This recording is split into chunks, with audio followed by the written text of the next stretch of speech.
Muy buenos días tengan todos ustedes. Muchas gracias por acompañarnos a nuestra sesión general académica de este día jueves 26 de junio del año 2025. Y para nuestra sesión general de este día, que es una sesión sumamente interesante, porque nos van a permitir el servicio de cirugía maxilofacial del hospital, que está encabezado en esta sesión por el doctor Martín Gilberto Flores Ávila y que es acompañado por sus alumnos médicos residentes, el doctor Eduardo de la Cruz Baltazar, R3 de cirugía maxilofacial, la doctora Esmeralda Cortés Mendoza, residente de segundo año de esta especialidad, cirugía maxilofacial, y el doctor Gerardo Lizárraga Dávila, también residente de segundo año del posgrado de cirugía maxilofacial. El doctor Martín Gilberto Flores Ávila es un médico que tenemos la fortuna de contar con él desde hace muchos años. Él es egresado de la Facultad de Estudios Superiores Iztacala de la Universidad Nacional Autónoma de México. Él también es profesor de esta misma Facultad de Estudios Superiores Iztacala de las materias de cirugía bucal y cirugía maxilofacial desde hace 25 años. También ostenta el cargo de ser expresidente de la Asociación Mexicana de Cirugía Bucal y Maxilofacial en el bienio 2009-2011, ex titular de la Comisión Científica del Consejo Mexicano de Certificación en Cirugía Oral y Cirugía Maxilofacial. Fue profesor adjunto de la especialidad de cirugía maxilofacial en este hospital durante 15 años y desde hace 4 años ostenta el cargo de ser el profesor titular de este posgrado de cirugía maxilofacial. Ellos nos van a presentar la sesión titulada Protocolo de Valoración de Pacientes por Cirugía Maxilofacial para otras especialidades médicas dentro del hospital. Les agradecemos haber aceptado la invitación a la sesión y lo recibimos con un fuerte aplauso, por favor. Muchas gracias.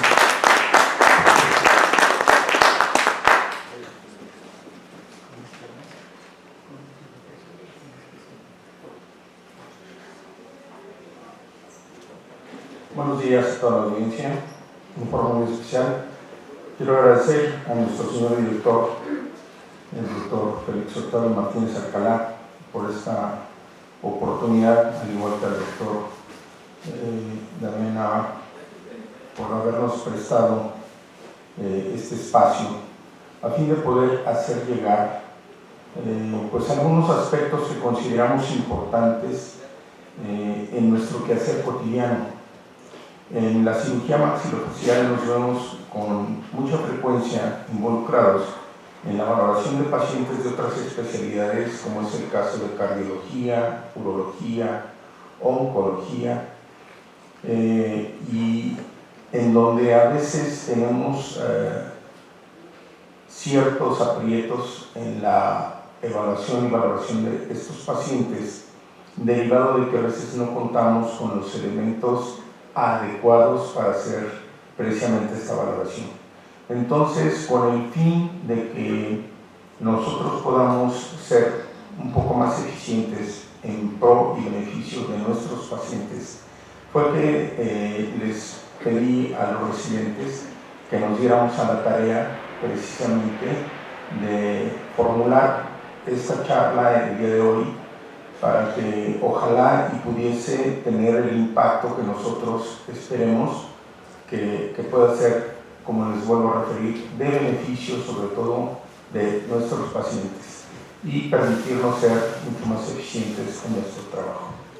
Bien, en este momento voy a ceder la palabra al doctor Eduardo de la Cruz Baltazar, residente del tercer año, para que dé inicio precisamente con un aspecto de introducción importante.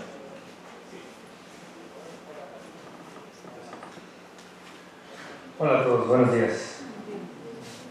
Voy a comenzar esta plática con el tema de la osteonecrosis de los maxilares, inducida por medicamentos. Este es un tema por el cual muchos servicios se nos interconsulta.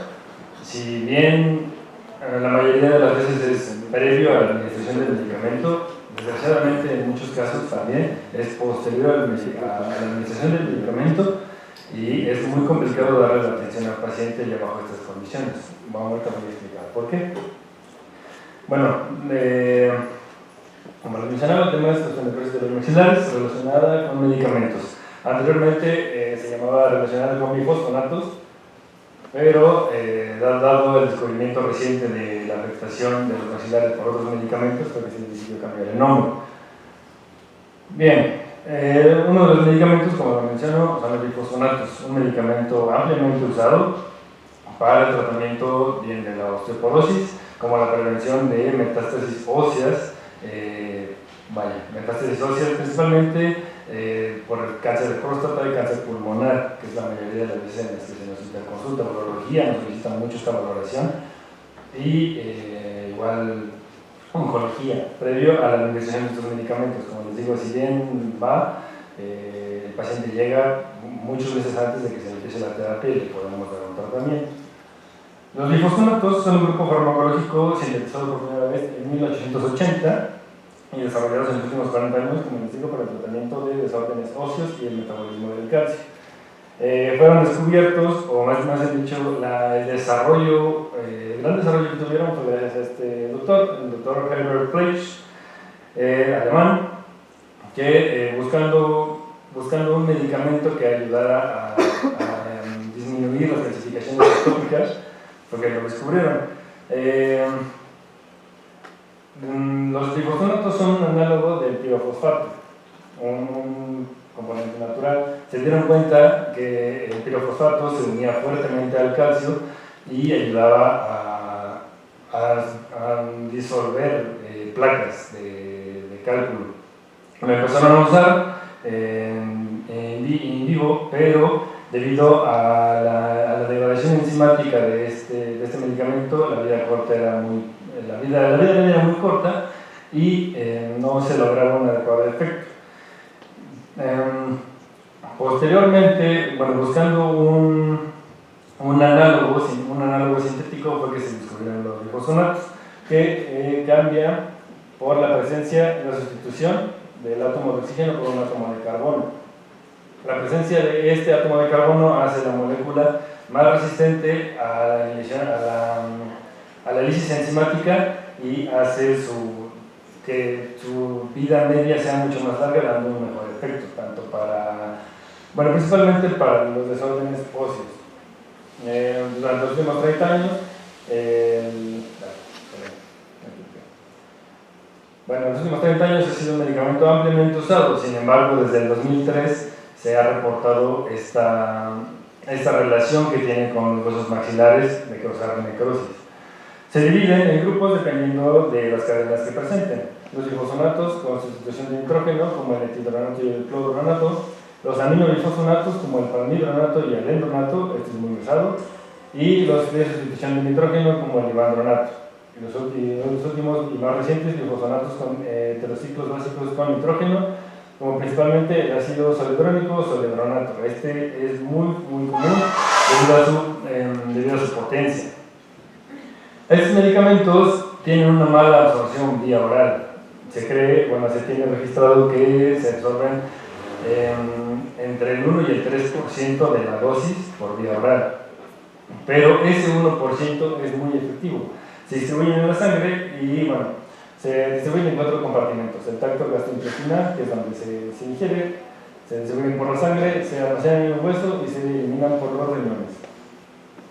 Como les digo, su administración es muy baja, pero su absorción por vía oral es muy baja, del 1 al 3%, debido a que tienen una baja afinidad por líquidos y la polaridad negativa de la membrana evita que difundan de vía pasiva. La distribución se unen en la albúmina, en el caso del soledronato 22% y el ivandronato en un 87%, con una vida media de 1 a 2 horas o de 10 a 16 horas en sangre respectivamente. Pero en hueso esa vida media puede ser hasta 220 horas. Es muy larga la vida media ya en el hueso, pero les voy a explicar por qué. Por vía oral se absorbe muy poco, pero lo poco que se puede absorber es útil. Si se administra por vía intravenosa, obviamente la potencia es mucho mayor y la absorción obviamente es mayor. Estos medicamentos, como les decía, se unen al calcio del tejido óseo expuesto en las hormonas de resorción. a mayor resorción, mayor unión. ¿Qué pasa? Llega el osteoclasto, la célula encargada de disolver el hueso, expone la hidroxiapatita y el bifosfonato se une a ese calcio, bloqueándolo. Se cree que ingresan por piloendocitosis, en el caso del osteoclasto, al momento de llegar al hueso donde está la zona de la absorción, lo toma y así como se logra su inhibición. Es un medicamento con riesgo muy potente. A las 24 horas se puede encontrar ya un efecto farmacológico neto del medicamento.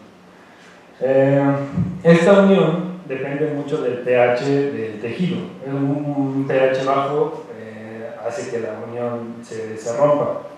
Entonces, cuando llega digamos, cuando hay un hueso en resorción, en estado, no sé si de resorción, que el osteoclasto está haciendo su trabajo, la zona expuesta, como les digo, se expone el calcio y aquí se expone el calcio y el bifosfonato se une a este calcio para quedarse ahí. Pero posteriormente, cuando llegan los osteoblastos formando el hueso que ya fue reabsorbido, ese medicamento queda enterrado en el hueso. Entonces, posteriormente, cuando de nuevo llega el osteoclasto a remodelar esta zona, provoca, lo toma y así como se inactiva. Y por eso, debido a que el medicamento queda enterrado en el tejido óseo, es que la vida media del fármaco es de años. Se cree que hasta, hay reportes que posterior a la introducción del medicamento, posterior a 2 a 7 años, no se asoció no hubo reportes de un aumento de la actividad osteoclástica, signo de que el fármaco sigue activo en el sitio o en los sitios. Entre más grande sea el hueso, mayor sea la actividad, mayor el grado de absorción. Siguiente. Hay varias teorías por las cuales se cree, porque este tipo de alteraciones no ocurren en otros huesos, solamente en los maxilares. Hay varias teorías con las que intentamos justificar que este padecimiento sea particular en nuestra área. Hay 5 hipótesis. La primera, la inhibición del remodelado óseo. Como les platico, los bifosfonatos inhiben a los osteoclastos y esto interrumpe el ciclo de remodelado óseo común, lo que provoca esclerosis en el hueso y que posteriormente, que no pueda ser remodelado, que no pueda sanar ese hueso. Otra teoría, inflamación e infección. En el caso de los maxilares, lo que separa al hueso del medio externo es el tejido gingival, una membrana de 1 o 2 milímetros como mucho, y que se ve expuesto al daño que puedan sufrir los dientes, bien sea caries, enfermedad periodontal, problemas infecciosos, etc. Esta alteración tan común que pueden sufrir los huesos de los maxilares por los dientes es que facilita que ese hueso pueda sufrir daño y que la infección progrese provocando la necrosis. La inhibición de angiogénesis, porque en el caso del ácido zoledrónico se ha demostrado que tiene efectos inhibitorios en la angiogénesis, favoreciendo la esclerosis y la necrosis del mismo. Se ha demostrado también que los bifosfonatos tienen toxicidad en los tejidos blandos, provocando o disminuyendo la velocidad de mitosis en las células epiteliales, provocando que sea débil y que se pueda romper. Esto nos lleva a un ciclo vicioso que genera la exposición del tejido. Entonces tenemos un hueso enfermo, este hueso provoca también la exposición del tejido, a mayor exposición o mayor pérdida del tejido blando, mayor exposición ósea, y eso desencadena en un ciclo que empeora bastante la situación. Y una disfunción inmunitaria innata o adquirida. Se ha demostrado en estudios recientes que, en caso de adquirida, los pacientes que están tomando esteroides por algún tipo de patología, como se causa una inmunodepresión, también favorece la presencia de la osteonecrosis debido a que el sistema inmunológico no puede reparar el problema. Bien, como es un pequeño cuadro que integra todo, tanto la presencia de los antirresortivos, el trauma, ya muy importante mencionar aquí también en los dientes, en la zona de los maxilares, los dientes sufren de un microtrauma. Constantemente cuando comemos este microtrauma que se lleva hacia el hueso alveolar, se cree también favorece la presencia de la osteonecrosis. La presencia de inflamación, infección y los medicamentos antiangiogénicos o inmunomoduladores como los esteroides provocan la necrosis ósea y la pérdida de tejido y la presentación clínica de la osteonecrosis de los maxilares. Otro medicamento que se usa mucho es el denosumab, es de reciente uso y es un anticuerpo monoclonal que neutraliza a RANKL. RANKL es el ligando que se une al receptor RANK en los osteoclastos. Este RANKL es liberado por los osteoblastos, se unen al osteoclasto y lo activan, haciéndolo funcional. El denosumab inhibe o se une a RANKL impidiendo que se una a RANK, impidiendo así la activación del osteoclasto, disminuyendo la actividad osteoclástica. Este medicamento se inyecta a dosis de 60 a 120 miligramos cada 6 meses para preservar el volumen óseo y o prevenir las metástasis. A diferencia de los glifosfonatos, no se absorben en el hueso y su efecto es reversible posterior a su interrupción. Su vida media es de aproximadamente 26 horas. Esto es muy bueno, muy útil porque nos hace, a diferencia de los glifosfonatos, como mencionaba hace un momento, no se almacena y se puede predecir una vida media más corta que con los glifosfonatos. Sin embargo, también se llega a presentar que debido a últimamente nos ha pasado mucho, la mayoría de los casos que hemos tenido por osteomielitis y osteonecrosis es relacionada al denosumab y no tanto por los glifosfonatos. Bueno, el diagnóstico de la osteonecrosis se basa en los antecedentes del paciente. Debe haber sí o sí un tratamiento actual o previo con antirresortivos, solo o en combinación con inmunomoduladores o antiangiogénicos. Debe haber exposición ósea intra o extraoral que se puede sondear a través de una fístula que ha persistido por más de 8 semanas. Y no debe haber historial de radioterapia en los maxilares o metástasis en los maxilares. Se puede clasificar en 5 estadios. El primero es el estadio de riesgo. Son pacientes asintomáticos que ya han recibido el medicamento, pero que no presentan ningún síntoma. Esta clasificación nos ayuda a dictar un tratamiento. El estadio 0, no hay exposición ósea, pero el paciente tiene síntomas específicos. Le duele un diente, siente entumecimiento en el labio, en la zona intraorbitaria, hay dolor de las zonas maxilares, hay función neurosensitiva alterada, parestesia, disestesia.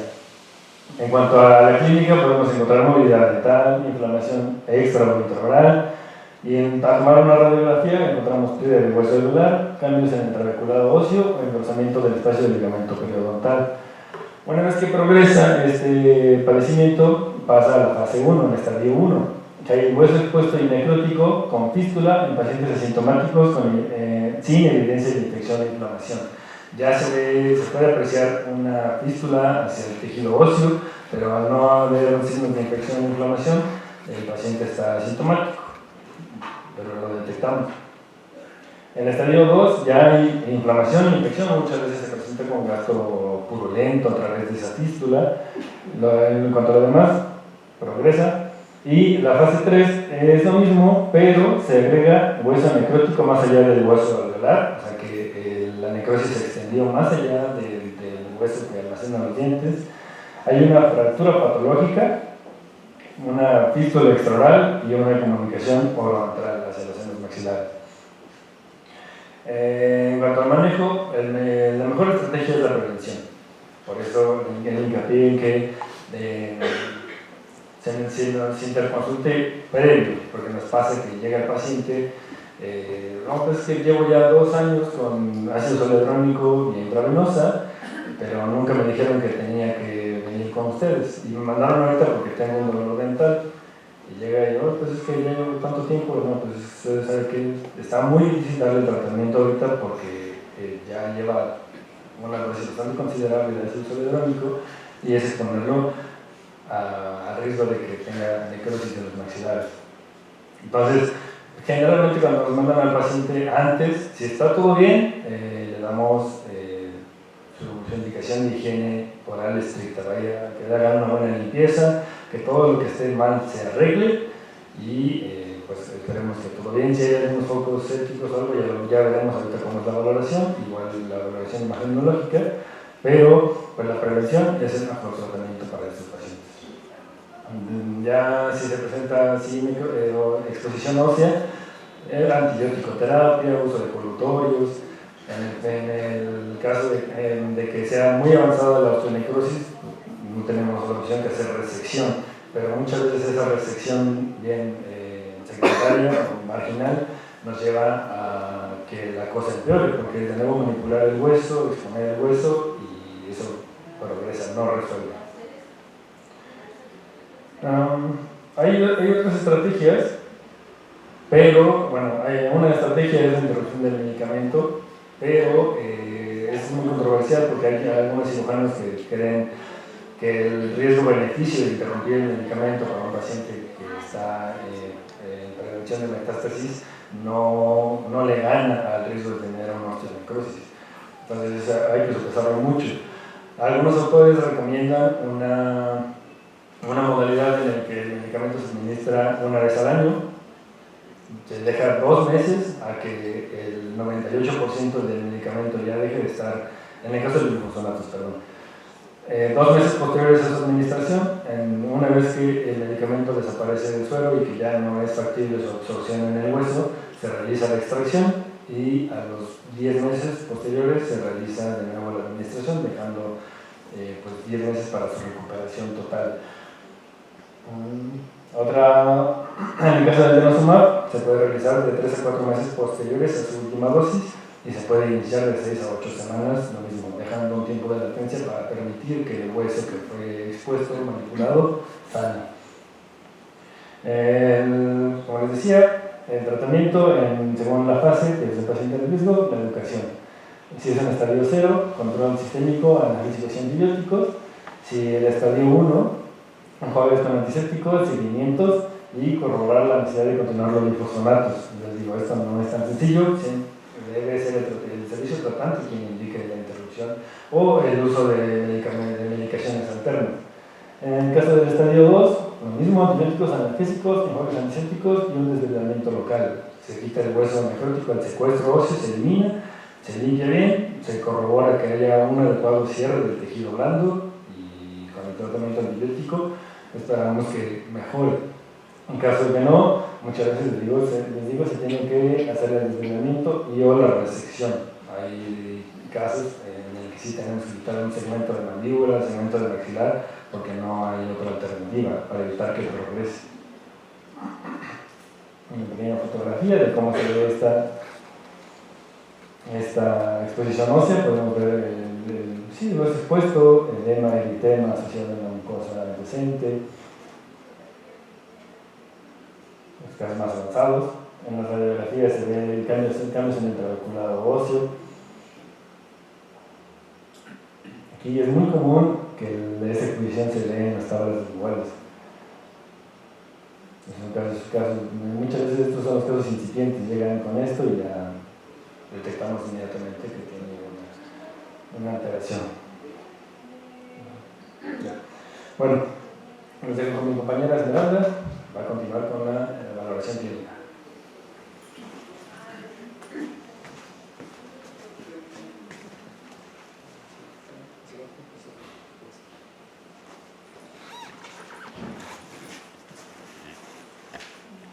Buenos días, yo voy a continuar con la valoración clínica de los pacientes que vemos. Y bueno, la valoración clínica no va únicamente encaminada hacia pacientes que van a tener administración de medicamentos como anticuerpos monoclonales o como bifosfonatos. También va encaminada a pacientes que van a tener otro tipo de procedimientos, como procedimientos por el servicio de cardiología. Y bueno, Primero, como una definición es que un foco de infección se va a referir a un área que va a estar circunscrita o especificada, que va a contener microorganismos patógenos. Ahora bien, para nosotros, un proceso patológico en la cavidad oral es un proceso patológico en la cavidad oral que puede provocar inflamación, ya sea de manera local o sistémica grave en determinadas circunstancias, y esto va más como encaminados a pacientes que tengan problemas cardiológicos. Y bueno, ¿qué es un foco séptico para nosotros? Un foco séptico va desde problemas periodontales, como vemos en esta parte, que son muy evidentes. Sin embargo, hay pacientes que tienen problemas periodontales que no están pues en este estadio, pueden estar únicamente en áreas que pues cuando los vemos clínicamente pues probablemente no lo vamos a notar. Ahora también tenemos problemas periapicales, es decir, únicamente van a estar encaminados a la raíz del diente, dientes que están parcialmente erupcionados o que incluso no estén erupcionados, pero tengan asociado algún tipo de patología. Necrosis de los dientes, esto es una necrosis muy evidente, vemos un cambio de coloración, sin embargo, pues hay veces que hay dientes necróticos que no tienen este cambio de coloración y que tienen que ser valorados de una manera más profunda para determinar que hay necrosis y por lo tanto, al ser un foco infeccioso, pues debe ya sea tratarse por algún odontólogo o bien erradicarse, y esto pues es algo de lo que nosotros hacemos en el servicio. Y también cualquier tipo de lesión que esté en el tejido blando es considerado un foco séptico, ya que no sabemos de dónde viene esa lesión, ya puede ser de un origen dental o no dental. Y bueno, el objetivo de nosotros en la valoración clínica es localizar y eliminar los focos de infección para de esta manera provocar cualquier tipo de complicación local o sea sistémica. Local pues puede ser, como le explicó mi compañero Eduardo, empezar a tener algún proceso inflamatorio que derive en una osteomielitis o en una osteonecrosis, o bien sistémico, podría provocar una endocarditis bacteriana. Y bueno, aquí podemos ver clínicamente cómo veríamos, esto es más encaminado a los pacientes que ya han recibido tratamientos con bifosfonatos. Por ejemplo, si nosotros de este paciente hubiéramos hecho una valoración previa, probablemente no estaría en este estadio de osteonecrosis asociada a medicamentos. Este paciente pues tiene antecedente de mieloma múltiple, ha sido tratado pues ya con quimioterapia, además de uso de bifosfonatos, y bueno, ya cuando llegó con nosotros al servicio ya tenía los focos sépticos establecidos y empezaba a tener los problemas de la osteonecrosis. Él llegó con nosotros hace aproximadamente 8 meses teniendo esta zona expuesta, y actualmente el día lunes lo vimos, pues ya tiene, además de la zona expuesta en la parte lingual, tiene toda esta zona de hueso expuesto.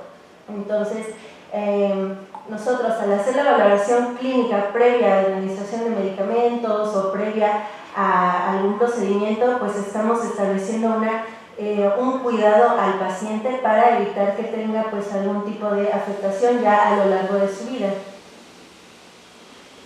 Y bueno, hemos encontrado que hay una asociación entre las infecciones de origen odontogénico y las afectaciones a nivel sistémico, como son las enfermedades cardiovasculares, entre ellas, como lo mencioné hace un rato, la endocarditis bacteriana.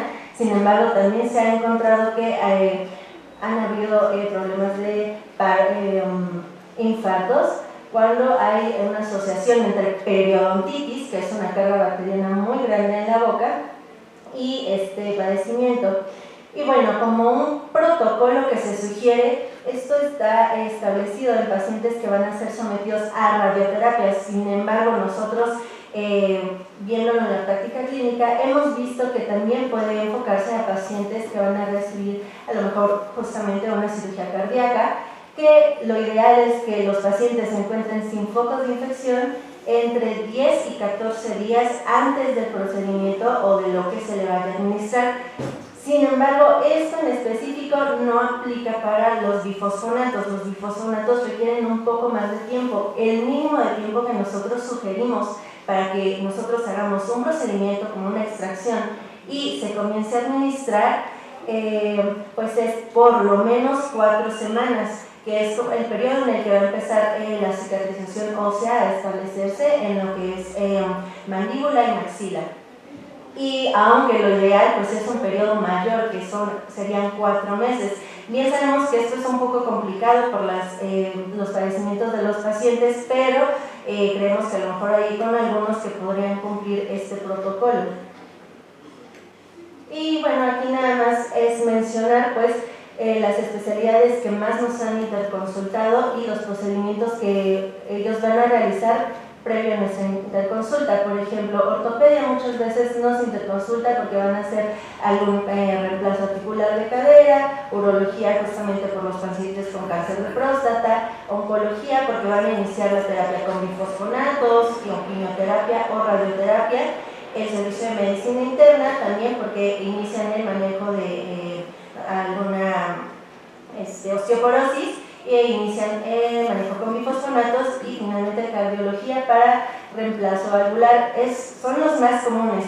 Nos han interconsultado por otro tipo de tratamientos que van a realizar, pero bueno, estos son los que hemos visto que más realizan y que nosotros podemos hacer un tipo de valoración previo antes de que ellos hagan alguno de los tratamientos. Entonces, bueno, como les digo, es importante que nosotros tengamos una valoración clínica para poder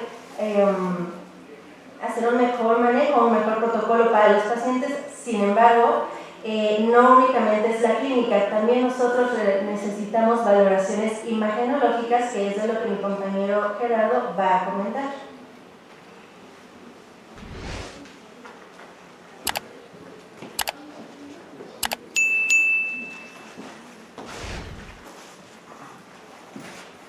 Buenos días. Yo les voy a hablar un poco de la valoración imagenológica, de hallazgos que podemos encontrar en cierto tipo de radiografías e incluso tomografías, que es con lo que contamos aquí en el hospital. El propósito de esto pues, es que otros servicios, cuando estén valorando, por ejemplo, una tomografía y se encuentren con algo de esto, pues puedan saber qué interconsultar. Y a su vez, si ya buscan interconsultar, por ejemplo, la búsqueda de focos sépticos, puedan solicitar una radiografía previa. En este caso, nosotros podemos encontrarnos con esta radiografía que tenemos en el lado izquierdo, a la cual le llamamos panorámica u ortotomografía. Esta, pues desgraciadamente no se realiza en el hospital, pero para nosotros es muy útil y vamos a ver por qué. Igualmente, la tomografía computarizada, aquí tenemos un corte tridimensional, pero vamos a ver que todos los cortes pues nos van a ser muy útiles. Por ejemplo, nosotros recibimos muchos pacientes de urgencia en el tema de trauma con fractura de piso de órbita, fractura de pared medial de órbita, que podemos encontrarlo, por ejemplo, podemos ver aquí una zona a tejidos blandos, en la cual, por ejemplo, aquí tenemos el seno maxilar del lado derecho y del lado izquierdo podemos ver una ocupación del seno, por lo que usualmente encontramos como hemoseno, que es la presencia de contenido hemático en el seno maxilar, por la fractura del piso de órbita que tenemos de este lado, al igual que podemos ver una fractura a nivel de las vías semudales. También tenemos, por ejemplo, fracturas de lo que le llamamos el complejo cigomático, que es prácticamente el hueso malar, el hueso del pómulo. Se llega a desplazar y necesita ser reposicionado. Esto lo logramos mediante la colocación de placas de osteosíntesis. Como vemos, el paciente nos llega así. Aquí tal vez no se aparece tan desplazado, pero sí está desplazado, pero también el paciente tiene el riesgo de que si no se llega a fijar esto, obviamente tenga mayores complicaciones, por lo que se le colocan este tipo de placas de fijación de osteosíntesis. Otro ejemplo de pacientes con trauma, por ejemplo, en un corte axial encontramos aquí la mandíbula, donde se observa un trazo, una solución de continuidad muy evidente y un desplazamiento.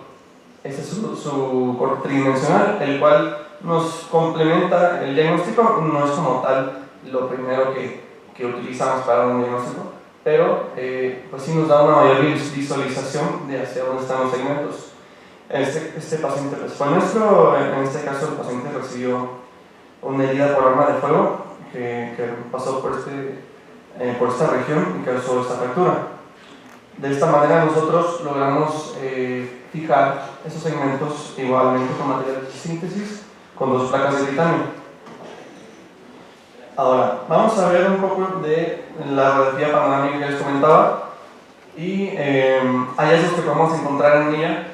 Por ejemplo, en esta imagen observamos, pues tal vez, evidentemente todos los dientes, es lo que nos es muy útil porque podemos observar en su totalidad la longitud y el eje total del diente, así como el hueso circundante. Y aquí, en esta zona, podemos observar una radiolucidez que nos es sugerente a un proceso infeccioso. Ya en complemento con una tomografía, aquí observamos nuevamente una sinusitis asociada a este proceso infeccioso por un molar superior. Como vemos, pues aquí tenemos la cortical del seno, que está muy en cercanía con esas raíces de los molares, y en la cual, presentando aquí un proceso infeccioso, puede llegar a afectar nuestra seno maxilar. En otros casos podemos ver periapicalmente también una zona radiolúcida que por lo general se ve circunscrita, se ve redondeada, que igualmente si vemos una tomografía se observa de esta manera. Esto también es ya considerado un poco de infección, ya que ya es un proceso infeccioso activo. En otro caso, podemos observar lesiones igualmente en la radiografía panorámica, por ejemplo, la aparición de quistes, que se observan una cavidad muy definida, bordes definidos, en este caso con bordes escleróticos, que clínicamente no se observan.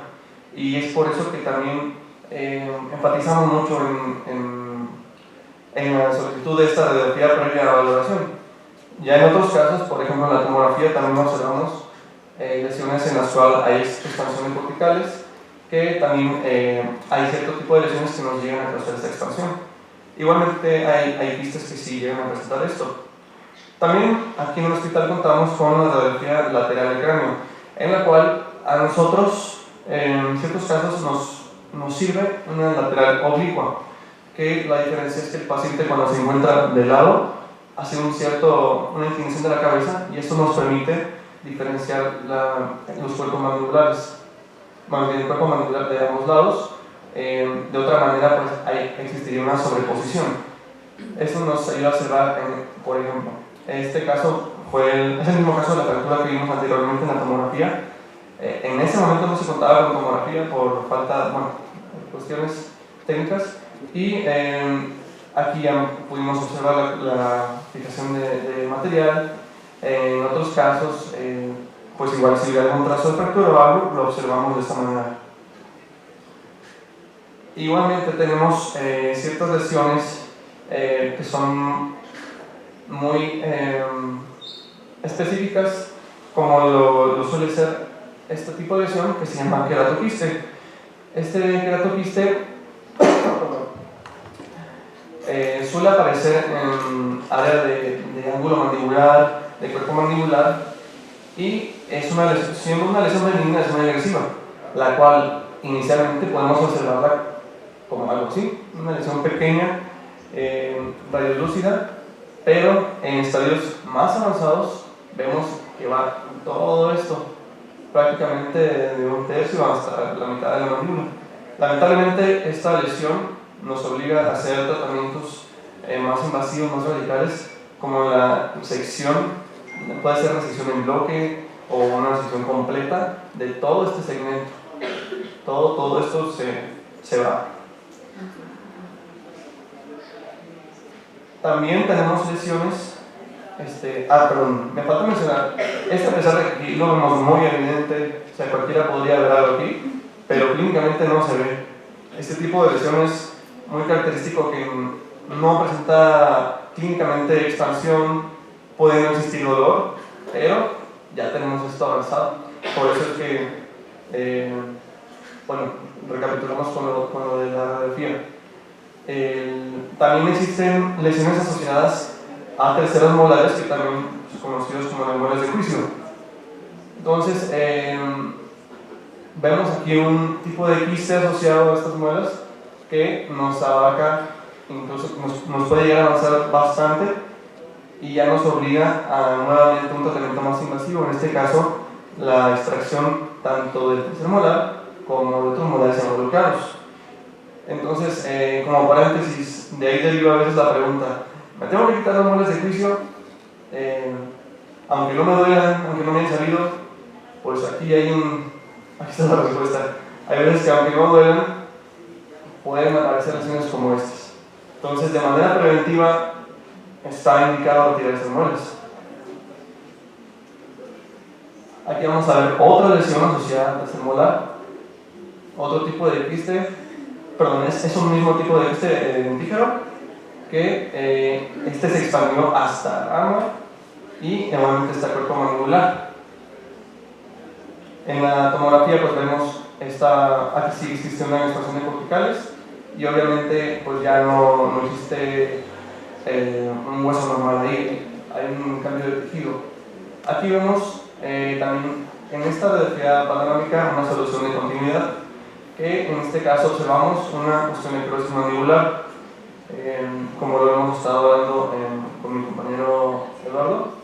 Aquí vemos una zona radiolúcida que si bien no tiene bordes definidos, también en la tomografía se observan esas zonas hipodensas a tejido duro, que pueden llegar a presentarse como unas exposiciones pequeñas, en las cuales esta es exposición de hueso con un cambio de coloración. Obviamente ya es hueso desvitalizado que se necesita remover con los diferentes tratamientos que mencionó el doctor, y pueden llegar hasta algo como esto, una exposición de prácticamente toda la mandíbula, que también nos obliga a retirar todo ese tejido. Entonces, por ejemplo, en un caso así, ya no hay manera de sanar, de revitalizar ese hueso, también nos obliga a una cirugía de remoción de todo eso. Entonces se lleva casi todo la mandíbula, ese tipo de tratamientos. Finalmente, como otro ejemplo, vemos otra panorámica en la cual observamos pues, diferentes cosas. Podemos ver raíces dentales, por aquí por ejemplo, hay otro por acá, vemos aquí también lo que parece ser un tercer molar, aquí hay otra raíz, pero observamos también esta zona radiopaca, que en ocasiones pues, hay diferentes tipos de lesiones en las cuales puede existir un tipo de condensación de hueso que le llamamos condensante. Hay lesiones como igual en unas que sí necesitan tratamiento de igual manera de remoción de todo ese tejido, como el cementoblastoma, o incluso hay lesiones pues que sí son tipo sarcoma. Y no solamente valoramos cuestiones óseas, cuestiones dentales, fracturas y trauma, también glándulas salivales las valoramos en los cortes tomográficos. Tenemos aquí un corte axial donde vemos esta pequeña aparición, este puntito que es hiperdenso, aquí los glándulos circundantes, sugerente a lo que llamamos cialolito. Este cialolito nos causa una obstrucción el conducto de esas glándulas salivales, los cuales nos causan un aumento de la glándula, como lo vemos en este lado. Ya hablando del tratamiento, pues ahí depende del tamaño del celulito y su localización, que puede ser de una manera más conservadora, pero en ocasiones nos obliga también a actuar de una manera quirúrgica. Este es otro ejemplo de una aparición de celulito. Y vamos a mencionar un último ejemplo de un caso clínico que tenemos. Por ejemplo, esta es una paciente que igual presenta una osteonecrosis es de un caso muy reciente que tuvimos, en la cual pues sí observamos, por ejemplo, exposición ósea, focos sépticos asociados. Observamos aquí, se alcanza a apreciar como una zona amarilla, pues esto es prácticamente la secreción purulenta que presentaba esta paciente, en la cual la digitalización pues, sale ese tejido. En esos cortes tomográficos se observa lo que le mencionábamos. Ya hay una pérdida ósea por lo mismo de esta condición, en la cual aquí también se observa esa pérdida de solución e incluso puede llegar a presentar una fractura patológica, es decir, la lesión avanza tan abajo, tan profundo, que ya la paciente normal lo hace así y ya se fractura. Por eso es que en este caso se necesitó colocar una placa de construcción. Esto que vemos aquí marcado son los márgenes de seguridad de esta lesión que se cortan, todo ese tejido se retira y obviamente para dejar fijo ese segmento colocamos la placa de titanio, la cual no va hasta acá, pero aquí la ponemos, la ajustamos y se recorta y ya finalmente en cirugía ya la fijamos. Aquí se ve un poquito esa secreción purulenta que mencionábamos, que igual, o sea, clínicamente no había como tal exposición, pero tomográficamente sí la podíamos observar. Y bueno, con esto finalizamos. Estas son las referencias y muchas gracias por escuchar.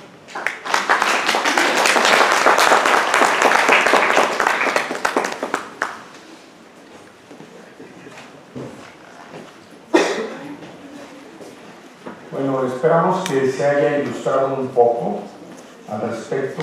Como les decía, el objetivo de esta charla es precisamente adentrarnos un poquito en relación a qué elementos requerimos nosotros para poder evaluar de forma adecuada y satisfactoria a nuestros pacientes y sobre todo con el objetivo de que exista éxito en su tratamiento, no llegar a ser en extremos radicales con ellos. El uso de esta radiografía panorámica a nosotros nos ayuda muchísimo. No saben con qué frecuencia realmente enfrentamos las interconsultas ya en piso, llegan al servicio, necesitamos que nos valoren este paciente porque se opera mañana.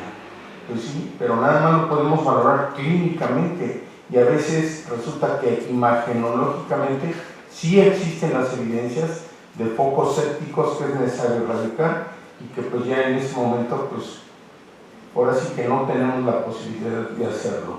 Los estudios radiográficos con los que nos podemos apoyar aquí en el hospital no son a veces del todo nítidos o inclusive observamos sobreposición de imágenes, etcétera, que a veces no nos dan la certeza que se requiere.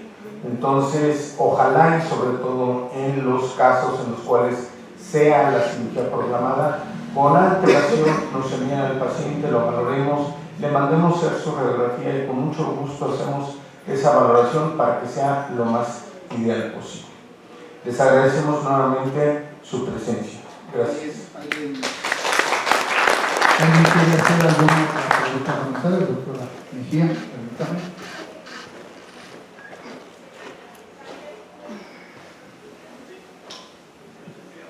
Doctor y doctores, antes que nada, pues felicidades. La verdad que uno inmerso acá en la pediatría y la área clínica, no quirúrgica, pues la verdad que es alarmante esto que sucede. Y alarmante, ¿no? Y preocupante. Una pregunta específica, doctor. Uno como mujer a determinada edad hacemos uso de fosfonato.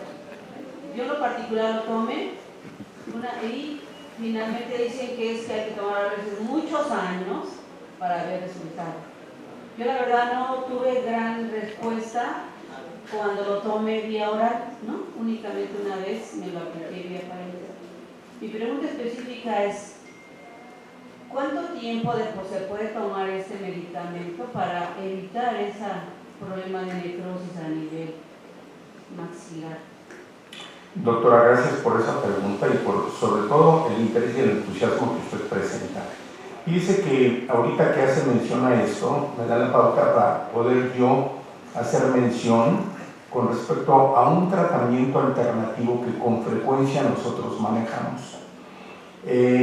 Sobre todo, por ejemplo, aquí sí voy a hablar a título personal, en mi práctica privada, por ejemplo, en el manejo de la implantología, sabemos que a veces ya hay pacientes de cierta edad que lógicamente son los que son habitualmente los candidatos a los implantes.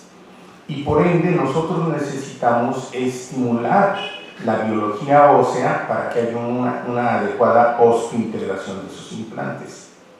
También es muy sabido que efectivamente ante los cambios hormonales, y hablamos sobre todo en el caso de las mujeres, están mucho más susceptibles a padecer osteoporosis, ¿verdad? Primero osteopenia y después osteoporosis.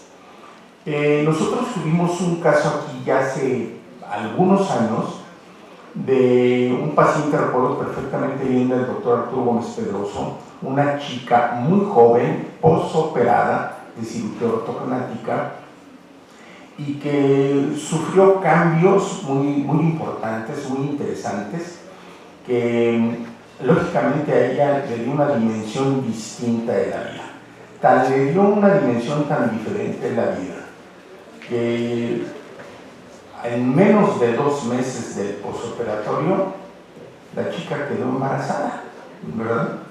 Entonces nos tocó ver que nos llegó más o menos como a los 8 meses del embarazo y nos dice, ¿verdad?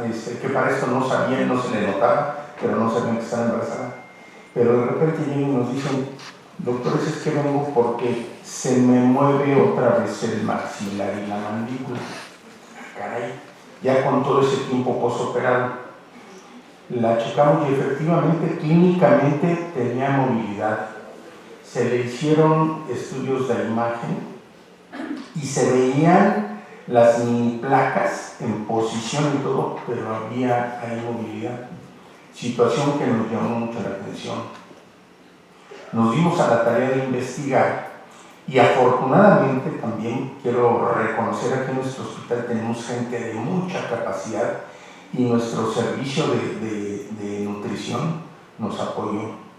Y ellos fueron los que nos dieron la pauta para que después nosotros investigáramos un poquito más.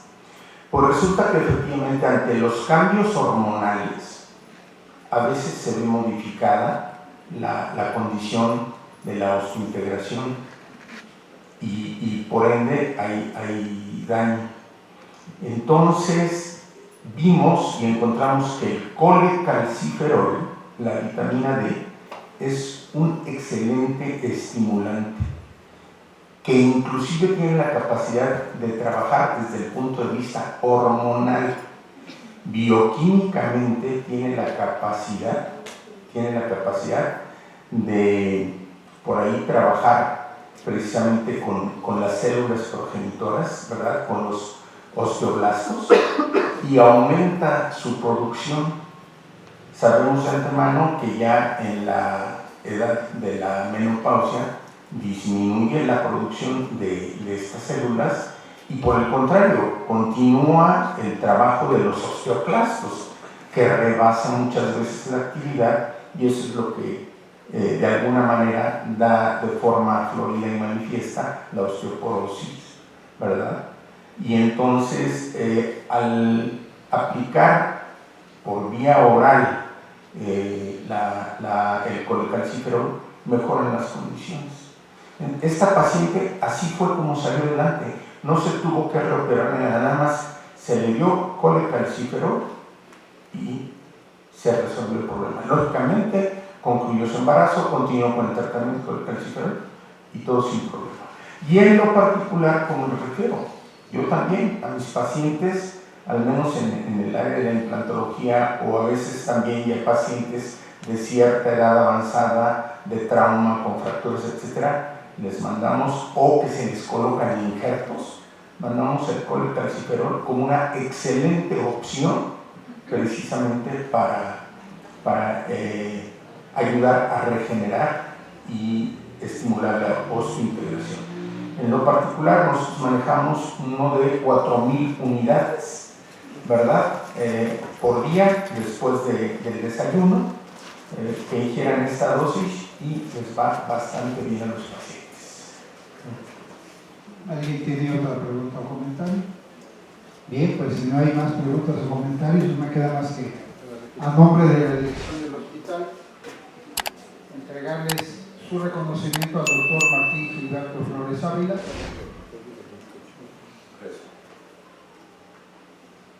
al doctor Eduardo de la Cruz Baltasar, a la doctora Esmeralda Cortés Mendoza y al doctor Gerardo Lizárraga Dávila por su excelente conferencia en esta sesión general. Les brindamos un fuerte aplauso, por favor. Y gracias por estar aquí. A ustedes les agradecemos su presencia en esta sesión general y nos vemos el próximo jueves a las 8 de la mañana. Recuerden que